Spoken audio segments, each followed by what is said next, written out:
guru kita pesan, engkau kalau ada hajat yang besar, baca 100 kali Al-Fatihah.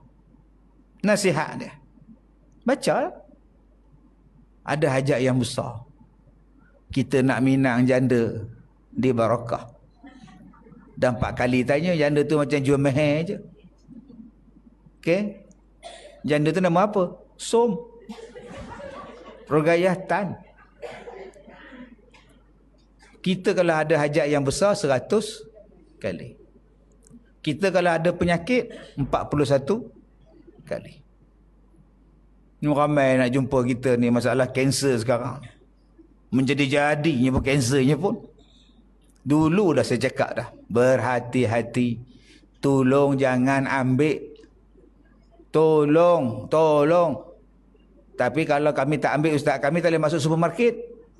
Sekarang jangan kata supermarket, hospital pun kita pergi sekarang ni. Sekarang kita ada ubat. Baca 41 kali Al-Fatihah.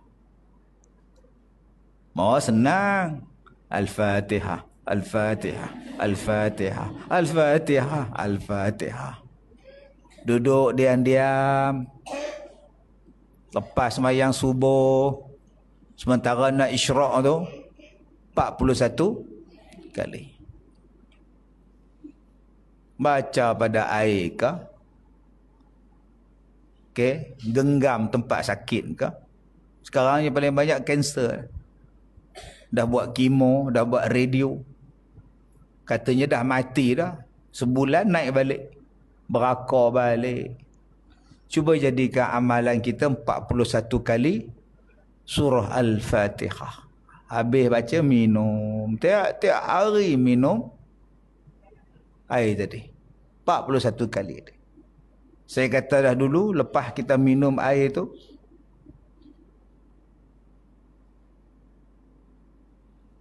muntah. Lagi bagus. Lepas kita minum tu muntah. Lagi bagus. Masalah kita sekarang ialah kita tak mau buat. Kita malas buat. 2, kita tak yakin. Mula-mula buat. Kena 2 hari, main handphone balik.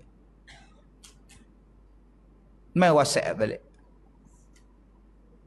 Tolong diri kita. 41 kali. Untuk lain-lain penyakit pun boleh. Boleh. 100 kali untuk hajat yang besar. 41 kali untuk penyakit. Dan saya kata tadi, penyakit yang paling banyak sekarang ni ialah kanser. Itu yang paling banyak sekarang ni. Semalam ada satu hamba Allah datang rumah saya dari Kuala Lumpur.